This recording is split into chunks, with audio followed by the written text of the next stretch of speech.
Hello. So I would like to present something to you just as a patriotic duty, and it's a summary of some of my notes that I accumulated for my forthcoming book. I know that people are really fascinated with the 50s, 60s, and 70s, because that was an era where we are still healing from. And the reason we are still healing from it is because we haven't confronted Dora Kunz. So this is a woman with remarkable abilities and a very extensive biography, which is very difficult to unravel. That is why it is necessary for someone like me to use my abilities as a historian of the secret society world to reveal the higher truth, a reality of Dora's power. And she's someone who was truly remarkable, and she did have a big impact on me, even though I blocked her out for all of my 20s. Dora was the deep state. She was the deeper state. And forgive me if I stutter, because it's a lot of complications, lots of words to say.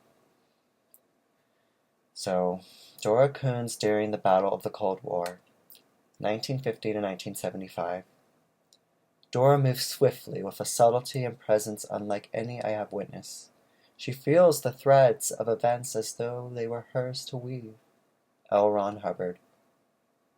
As Dora Kunz escapes having to stand trial at the Dora trial of 1945, there is a 10-year period where she begins to explore her plans over global intelligence networks that was to be successful by 1955, in which Dora Kunz would have complete control of the United States of America for a 20-year Dora reign, the Eisenhower-Draco alien coup of 1955 until the Church Committee of 1975.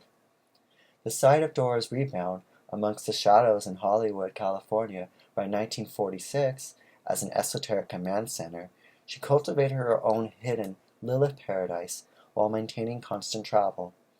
Though it is not the central focus, it is from here, Dora, that we see she is cultivating the beginnings of the cultural and entertainment-based appropriating of occultism, conspiracy, mysticism, and theosophy within Hollywood.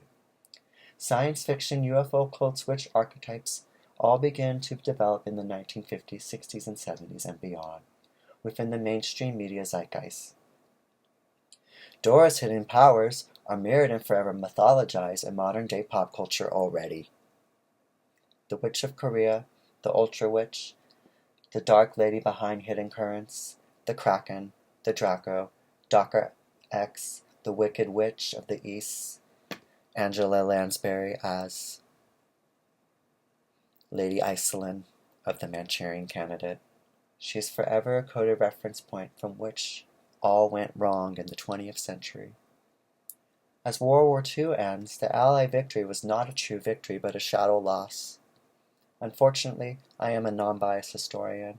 I wish I could paint a pretty picture, but this is not my story to tell if it is false.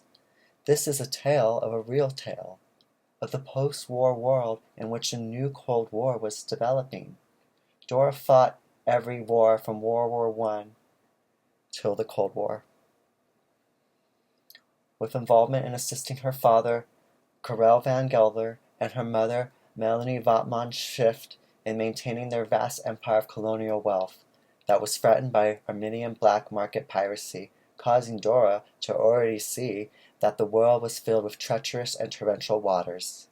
This is a journey of a young Dora Kunz who was to lead the secretary of the League of Young Theosophists by the age 11 and become in command of the White Army's intelligence resistance based in Harbin, Manchuria, in which the Helena Blavatsky soup kitchen was used as a powerful strategic intelligence base to counter the rise of Bolshevik communism. Dora Kunz was a sworn dedicated anti-communist. She truly viewed communism as the greatest threat to humankind. Dora was the ultimate anti-communist of our lifetime, and from that many people suffered, especially people who were not even communists. This is how the Holocaust happened. In return, for the Holocaust. The capitalist spiritual New Age world prevailed.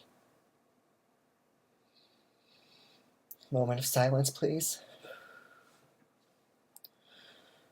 It's difficult. Wish I could just read through it, but I'm going to anyway. Forever there will be a stain on an island of doom and glory, of healing and pain, of dharma and of karma, of false duty and of cosmic fate. Dora was the world destroyed and the world repaired. I knew Dora Kunz when I was a child. Unfortunately, I was abused by her starting at a very young age. And that caused me to realize that she wanted me to be a historian in her honor, and to come forward with this information reveal the truth of how it was all possible. I must present the history how it was truly as it was and how it happened. I have a duty as an American citizen to tell the truth. There was a powerful hidden dictatorship by a deep shadow government, and the name of that government was Draco. Dora is Draco. What is Draco? Draco is the Dora stay-behind Nazi intelligence superstructure that was absorbed into Five Eyes intelligence agencies and beyond. Instead of dissolving Nazi intelligence, it was utilized to its fullest potential through the realization of Operation Paperclip, in which Dora Kunz played the administrative task of clipping names and approval by Vice President Wallace, who they met at Theosophical locations during the 1940s to the 1945s. Dora is Draco the same way Operation Paperclip is the managing means by which the stars were maligned. Dora co-opted the Western intelligence networks for the stay-behind strategy, and we are now living in the fallout. Because of Dora, there was a rogue OSS, CIA, and M16 established rat lines, recruiting former Nazi intelligence officers, fascists, such as Reinhard Gehlen, set to build networks against the USSR. The goal was to stop communism the entire time.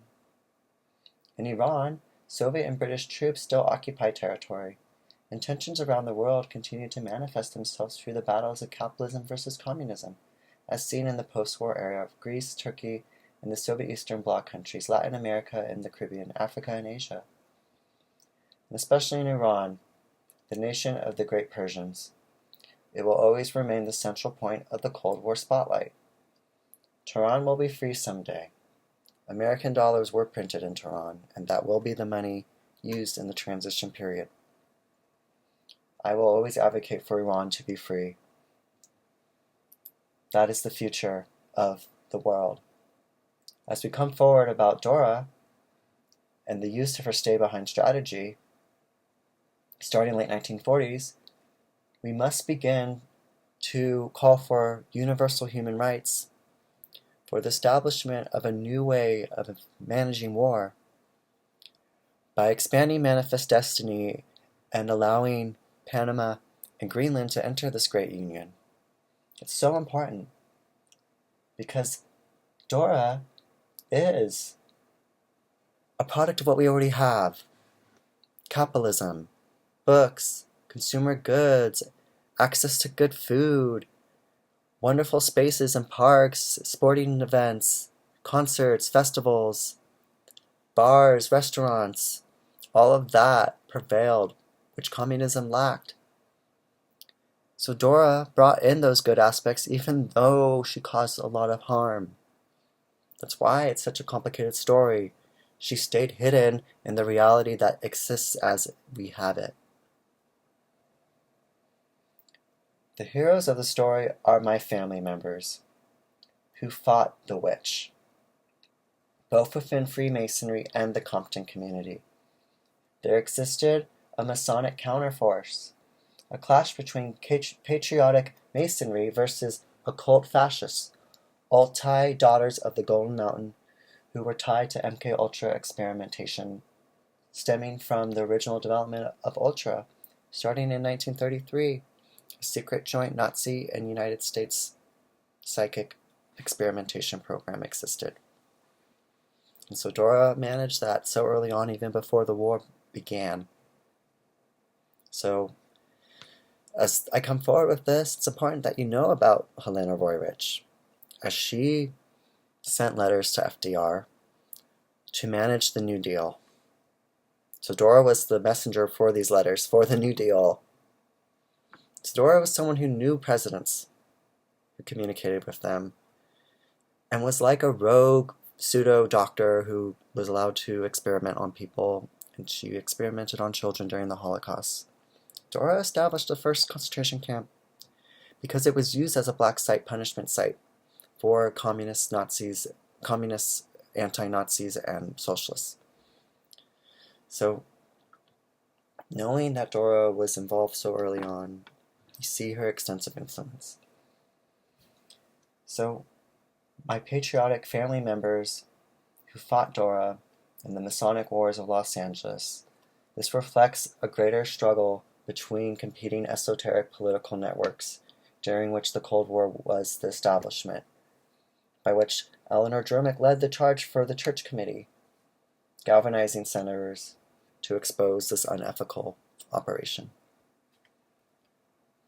So MKUltra became historically exposed in 1975 by U.S. Senate Church Committee, and it marked an emblem for the foundation for American principles like freedom, liberty, and justice for all. The United States must rightfully place Eleanor Germic as a whistleblower figure instructed by her father, who guided senators to expose unethical programs. My goal is to make it more publicly known how MKUltra was uncovered through preserving and revealing scattered survivor public testimony, public and private, more transparency with our government disclosures, working with Good Samaritans and neighbors to find how MKUltra was possible and how Dora was responsible. Through community partnership, we can allow for further general public understanding. We must continue to call for essential declassified documents to be delivered to the public, and a proper updated historiography of how Dora was able to utilize rogue CIA agencies to implement her goals and plans. As both historians and public servants, we must continue to monitor these rogue elements and call upon our brave President Donald Trump to continue his glorious battle against the deep states. The journey of exposing the deep states is one of exposing the bright esoteric networks against the dark esoteric networks. Dora was at war. Her influence was extensive. I wish this was a myth history, but this is real. Her involvement can only be shown in time, including by highlighting the reaches of her hidden empire. I will always be forever proud of my grandmother and her patriotic duty to dissolve MKUltra on U.S. soil as it collapsed. The years 1950 to 1975 were a crucial point of global transformation, a time when politics collided with culture, when ideologies were deeply entwined with occult influences in ways that shaped the modern world. Dora's life was one of continuous crisscross continental travel. As Cold War tensions produced an environment of paranoia and covert maneuvering, the unseen hand of intelligence agencies began to guide both domestic and foreign policy. This hidden cover network, this hidden hand known as Dora and Draco, was to become a secret whisper rogue CIA network that whispered into windy corridors of temples like Theosophical halls, powerful societies in which hidden influences reigned, hidden from public view. I'm imagining already like those balls and like Eyes Wide Shut. I am like a little Alexander for you. So, I know it's a lot, and I have to go through and fix my own grammatical errors so I can read it better. But I want to show you how there's many important parts. Well, the Cold War escalated anti-communism fervor gripped the United States and its post-war allies. The zeal of McCarthyism, along with covert CIA operations and the rise of domestic watchdog networks, created a climate of fear and suspicion through the 1950s. Yet beneath the surface, a more clandestine network unfolded. Esoteric networks, including witches, psychic operatives, wizards, OTO members, Theosophical and Scientology affiliates were all recruited by intelligent networks across the world. Dora allegedly engaged in this operation, this hidden occult state. For that I reveal the war of her own. Because Dora was trying to redeem her karma in her own way. She truly believed she was fighting a battle to maintain capitalism and consumerism, New Ageism, the ability to have spirituality. When Marx said that religion is the opiate of the masses, there's some people who want you to have religion. And so religion is good, spirituality is good, and it is like a drug in some ways because you are able to elevate yourself and to escape. And so when I come forward that Dora was part of the alien coup, people took it different ways. Now that there's an alien deep state that's not real, now you can go into that fake reality of aliens and ascension.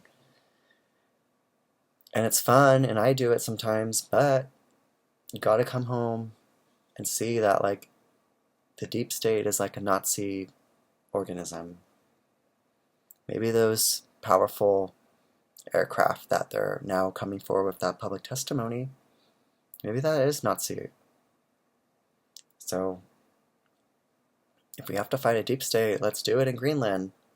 Let's use Robotech. Let's see if the deep state comes out. See what they're going to do. President Trump is strong enough to take it on if it's real, if it's that much of a threat. Seems like the deep state is scared. So this is a time for President Trump to establish authority and control over intelligence networks. If anyone's saying they're part of a galactic federation, that needs to be looked at, especially if they have clearance. So that's not my business, because I don't even know anything about intelligence stuff when it comes like that. I just know about this hidden history of people who abused these intelligence networks in the 60s and 70s. Because there is going to be a fallout of this. We're going to have to address the abuses done by the deep state, and we're going to have to empower a way for people to come forward and to have autonomy, because this is a way of feeling like you have no power if you are a normal citizen. So President Trump is going to restore faith in our government, and faith that the deep state can be conquered, that we can actually figure out what it means. I'm just a little historian that's trying to present it in a non-biased way.